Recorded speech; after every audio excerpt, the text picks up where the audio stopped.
Hazreti İsa merkezi ibodatxonadan chiqayotganda shogirdlaridan biri uningga ustoz, qarang, bu nima degan ko'rkam toshlar, nima degan haybatlik imoratlar dedi. Hazreti İsa uningga sen bu haybatlik imoratlarni ko'ryotamsan. Bu yerdagi hamma narsa gumron qilindi. Hatto bir tal ul teshimi joyida qoldirilmaydi dedi. Hazreti İsa Zaytun teg'ida markaziy ibodatxona tarafga qarab o'tirganda Petrus, Yaqub, Yuhanna va Anderlar ostig'ina uningdan bizga aytingchi, bu deganlaringiz qachon yuz berdi? Bularning yuz beradiganligini bildiradigan qanday bishorat bo'ladi deb so'rashdi. Hazreti İsa ularga tushuntirishga boshladi. Boshqalarning ozdirishidan hoşyar bo'linglar. Nurg'un kishilar mening nomimni setib, qutqizg'uvchi Masih men bo'lman deb elib, ko'p odamlarni ozdirdi. Sizlar urush xabarlari va urush shaplarini anglagan vaqtinglardimi aloqzada bo'lib ketmanglar. Chunki bu ishlarning yuz berishi muqarrar. Lekin bu zaman oxiri yetib keldi deganlik emas. Bir millat yana bir millat bilan urush qiladi. Bir davlat yana bir davlatga hujum qiladi. Nurg'un joylarda yer tavrash va ocharchiliklar yuz beradi. Mana bu ishlarning yuz berishi xuddi homildor ayolning to'lg'ining boshlanganiga o'xshaydi. Sizlar o'zinglarga faxas bo'linglar. Kishilar sizlarni tutqun qilib, sotga topshirib berdi.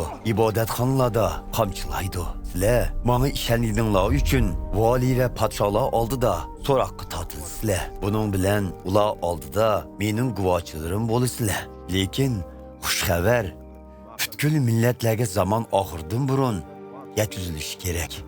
Shunga sizlar tutilib sotqa topshirilganda nima deyishdan andish qilmanglar. U chog'da sizlarga nima nisb etilsa shuni danglar. Chunki so'zliguchi sizlar emas, muqaddas ruhdir. Qarindosh qarindishiga, ota bolasiga xoinlik qilib, ularni o'limga tutib beradi. Bolalarmi ota onasi bilan qarshilashib, ularni o'limga ishtiradi.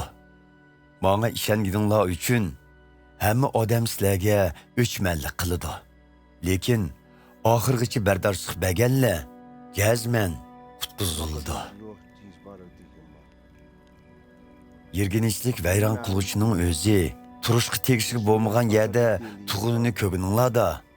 Kitobxonlar bu so'zning ma'nosini tushunsin. Yahudiya o'lkasidagi aholilar tog'larga qochsin. O'g'zidikilar uyidagi narsa keraklarini olmay qochsin. Yetizlarda ishlayotganlarmi chopunini elishi uchun uyiga qaytmay qochib ketsin.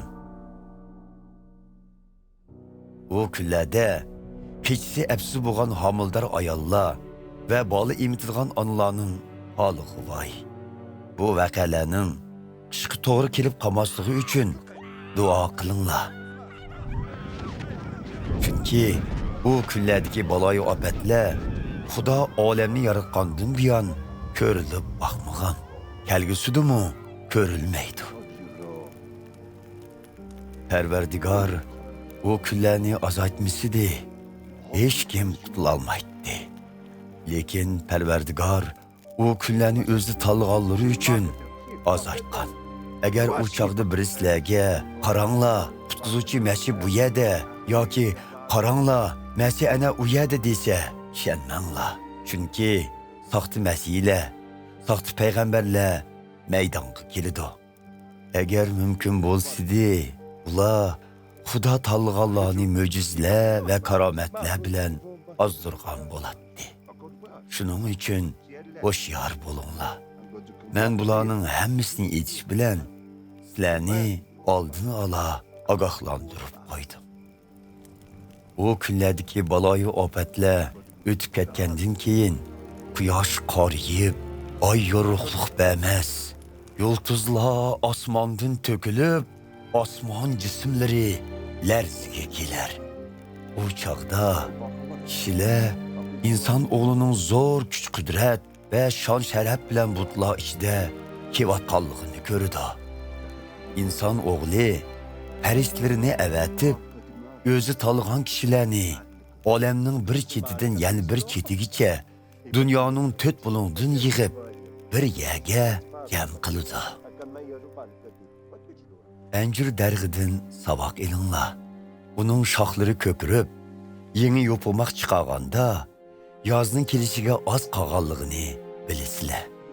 Xuddi shuningdek, men boy degan alomatlarning yuz berayotganligini ko'rininglarda, Xudoning podshohligining eshik oldida, ya'ni namoyon bo'lish oldi turayotganligini bilinglar. Bilib qo'yinglarki, mana bu alomatlarning hammasi amalga oshirilmay turib, bu avlod kishilar olamdan o'tmaydi. Osmon zemin yo'qludi, biroq mening so'zlarim yo'qolmay, mangu inovatli bo'ladi. Bu ishlarning yuz beradigan vaqt soatiga kelsak, buni otamdan boshqa hech kim bilmaydi. Ne erishdiki farishtalar, ne o'g'li bilmaydi.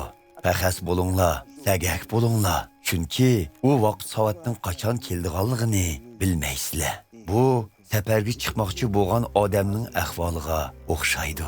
U yo'lga chiqadigan chog'da chakorlarining xizmat doirasini belgilab, ularning har biriga birdan vazifa topshirdi. Darvozadagi kuzatchigimi hoşyar bo'lishni toplaydi.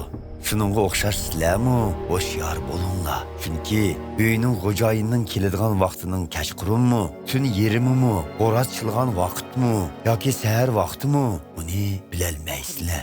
Shunga u tuyuqsiz kelib, sizlarni g'aflat uyqusida ko'rib qolmasin. Sizlarga aytganlarimni hammalarga aytaman. Hoşyar bo'linglar.